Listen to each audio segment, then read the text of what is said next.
Welcome to the Deep Dive. We're here to cut through the noise and really focus on the key takeaways from different sources. That's right. And today, we're looking at a selection of Nigerian news headlines, all from May 26th, 2025. Yeah, quite a mix. We've got newspaper headlines and even a little did you know factoid in there. Exactly. So the aim here is to give you, our listener, a quick but solid overview of some key developments and interesting bits from Nigeria on that day. A shortcut to staying informed, really. Okay, let's get into it. So first up, what really jumps out is just the sheer range of topics. Absolutely. It really paints a picture of just how dynamic Nigeria is right now. You've got major things happening in governance, the economy, security, all demanding attention. Definitely. Let's start with governance and politics. Looks like the National Assembly might be moving on harmonized tax bills.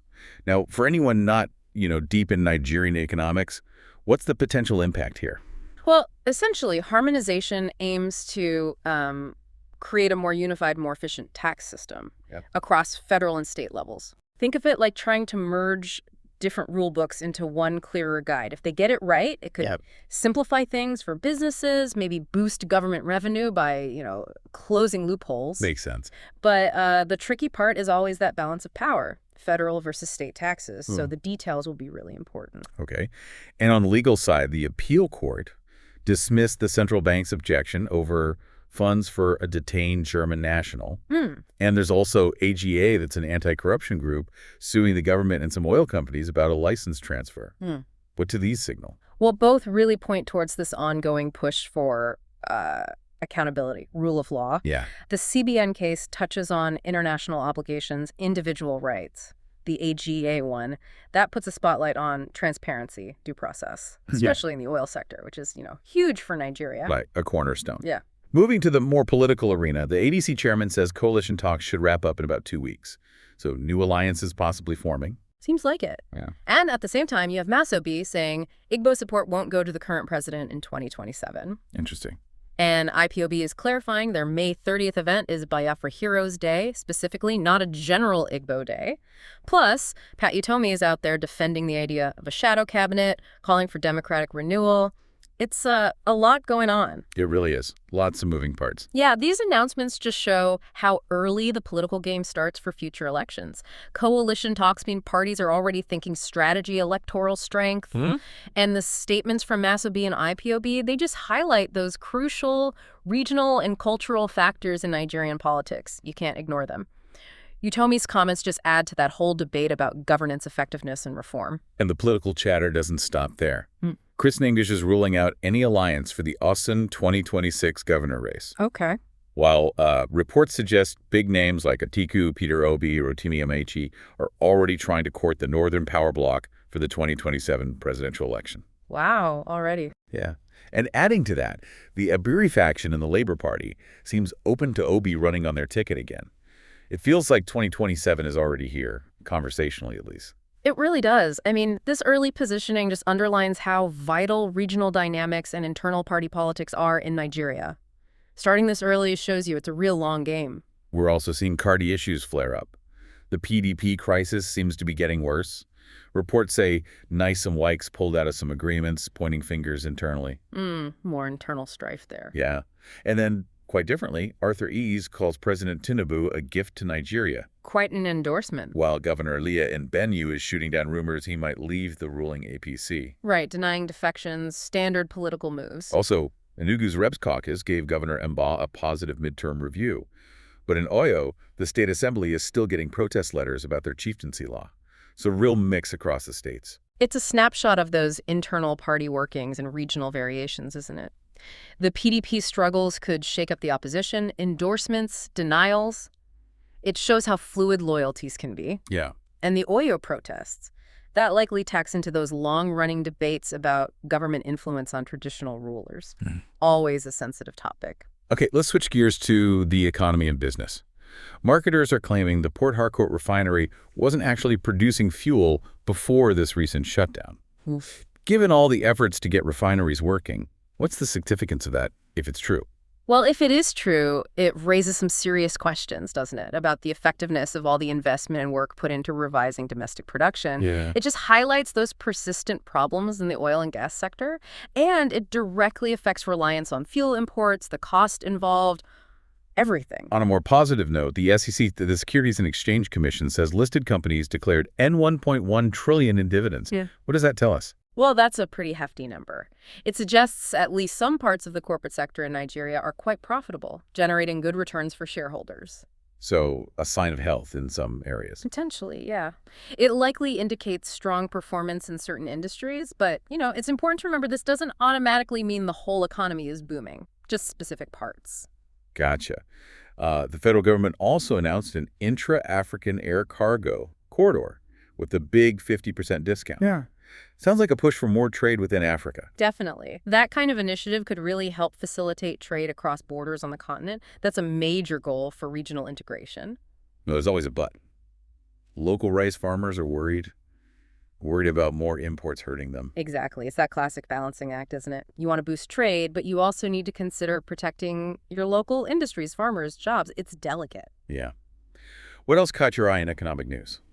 Well, there was a Treasury bill auction that's short-term government debt hit N$1.21 trillion in subscriptions.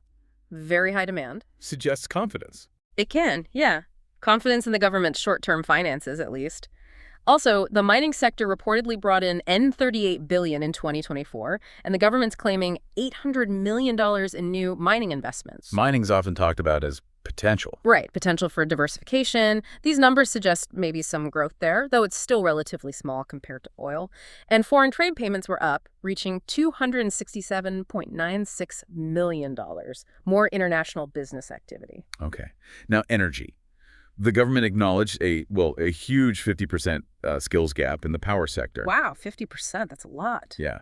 And the Niger Delta Power Holding Company, NDPHC, is reporting N$600 billion in electricity debt, plus 2,000 megawatts of stranded power generated but not getting used. These seem like massive problems. They absolutely are. That skills gap, it directly hits efficiency, reliability, and the huge debt, the stranded power. They point to really deep systemic issues in the whole electricity supply chain. Things that need fixing urgently. Desperately. For homes, for businesses, for everything. In other business news, First Asset Management launched a N$100 billion infrastructure fund. That could be significant. Very much so. That kind of fund could really help tackle Nigeria's infrastructure deficit. Lack of good infrastructure holds back growth in so many areas. But there's also bad news. Onion seed dealers apparently cracking down after N$150 billion in losses from substandard seeds. Yeah, that highlights the vulnerability in agriculture, doesn't it? Shows how important regulation and quality control are to protect farmers from huge losses and ultimately for food security. Right. We also saw OPay, the payment platform, announcing no more surprise charges. Users will probably like that. I imagine so. Transparency is always welcome. Meanwhile, Kwara State government found fraud in its pensioners' payroll. Worrying. Oof, yeah. Payroll fraud is a persistent governance challenge. But on the upside for Kwara, the Delta State SEZ Special Economic Zone apparently attracted over 10 investments in 2 years. Good news there. SEZs can be engines for growth. And Nasarawa State is hopeful about gains from lithium reserves. Plus, more positive news from Kwara. They approved a N$10,000 monthly pay rise for pensioners. So a real mixed bag across different states. It really illustrates both the challenges like fighting fraud and the potential like SEZs and mineral resources. And the pension boost in Kwara is definitely a positive social step. Okay, let's shift to security and justice. The Navy commissioned 3 new ships, 2 helicopters. That should boost their capabilities, right? Significantly, yeah. Essential for maritime security, protecting waterways, tackling piracy and smuggling. And the DSS, the State Security Service, is planning to involve schools, religious centers, and anti-terrorism strategies. That sounds like a community approach. It does. It recognizes that fighting terrorism isn't just about force. It needs community engagement, building resilience, awareness. It's multifaceted. The NDLEA, the Drug Enforcement Agency, seems to have been very busy. Arrested some British nationals, seized N$6.5 billion worth of drugs in Lagos and rivers. Huge amount. And destroyed 77,000 kilos of skunk farms in Cross River and Edo. Plus, the Air Force says they hit 100 illegal refining sites in 5 months. The scale is just Massive. It really underscores the sheer scale of these problems: drug trafficking, illegal refining. They have huge security, economic, social impacts. The numbers involved are staggering. On a more positive note, police raided a kidnap den in Yobe, freed 2 victims, seized an AK-47, a concrete success there. Definitely good news. Every rescue matters. But then in Lagos, the task force cracked down on criminal hideouts, arrested 277 people. Suggests a big problem with urban crime, too. Yeah, that number is high. It points to the scale of the challenge, especially in densely populated cities like Lagos. Ongoing battle for law enforcement. And some tragic news, too. A Catholic priest shot in Benue by suspected armed herders. 5 security personnel killed by terrorists in Katsina. Awful. Just awful. In Lagos, a carpenter's sibling hacked to death by suspected cultists. And a really unusual one. A palace guard in Jigawa died after being trampled by a horse. Goodness. And finally, the government turned back 8 foreigners without visas. Border security in action. It's just such a sobering mix of security issues across the country. It really is. It highlights everything from farmer-herder conflicts, terrorism, urban cult violence, right down to basic border control. Multifaceted, doesn't even begin to cover it. Okay, let's look at education and society. JMB results, that's the University Entrance Exam Board. For the UTME resit, 200,000 scored above 200. That's pretty good. Encouraging. But then for the rescheduled UTME, 99% scored below 200, and over 21,000 were absent. That's a stark contrast. It really is. Such a huge difference in performance between the 2 exams definitely needs looking into. What caused that disparity? And the high absentee rate, too. That's notable. On a happier note, Enugu State won the rights to host NAFest, the National Festival of Arts and Culture, in 2025. Oh, fantastic. Great for Enugu and a brilliant showcase for Nigerian culture. And Leeds City University is hosting an international conference, IORMS, in 2025. Operations Research and Management Science. Good for academia. Hosting national events like NAFest boosts the local economy, promotes culture. And international conferences like IORMS bring knowledge-sharing, collaboration, both positive. We also heard the health crisis in Kebbi State was resolved by recruiting 890 medical staff. That's crucial. Absolutely vital. Tackling healthcare worker shortages is key to getting quality care to people. And Governor Eno in Akwa Ibom pledged N50 million to an education foundation, investing in youth. Definitely. Support for education foundations can have a real long-term impact on opportunities, developing skills. Kwara State has this ambitious smart city project planned, aiming to house 540,000 people. That's major urban development. Huge project. Big potential for growth and better living conditions, but needs very careful planning, sustainable execution. Meanwhile, in Lagos, the federal government started demolishing structures under a bridge.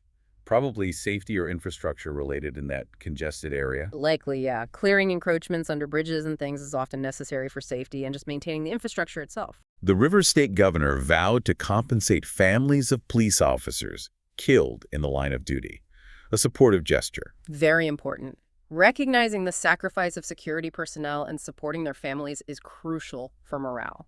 Governor Kefas Ntaraba reacted strongly to a deadly attack there, stressing the need for security. Understandable. Strong reactions show commitment to tackling these issues. And in Edo, Senator Ukpe Polo started repairs on the Auchi-Agara-Ibilo Road. Good news for people using that road. Definitely. Road repairs are fundamental for connectivity, for business, for daily life. Always welcome news. Okay, environment and infrastructure. Nigeria generates 32 million tons of waste annually. That number is mind-boggling. It's enormous. A massive environmental challenge, huge public health risks too. Needs serious, sustainable waste management solutions. The Boundary Commission is using drones for border mapping.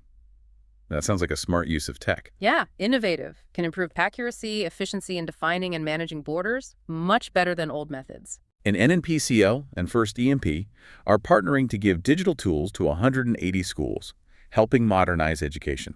That's great. Investing in digital resources for schools is so important now, preparing students for the future. Shifting internationally for a moment. A major prisoner exchange between Russia and Ukraine. 1,000 people involved. Wow, that's significant. A rare positive development, perhaps, in that awful conflict. Shows diplomacy is still happening. And Canada praised Nigerian customs for recovering 65 stolen cars. Nice example of international cooperation fighting crime. Exactly. Shows how connected global law enforcement is and how working together gets results. Right, now for our Did You Know fact. Brace yourself for this one. Over 40% of all plastic is made for single use. 40%. Staggering. And grocery bags are apparently the biggest plastic polluter in the oceans. 5 trillion used worldwide each year. 5 trillion. It just hammers home the need for massive changes in how we produce and use stuff, doesn't it? The environmental crisis is real. Totally. And on a completely different, much lighter note, scientists found rats laugh when tickled. Laugh. Really? That's unexpected.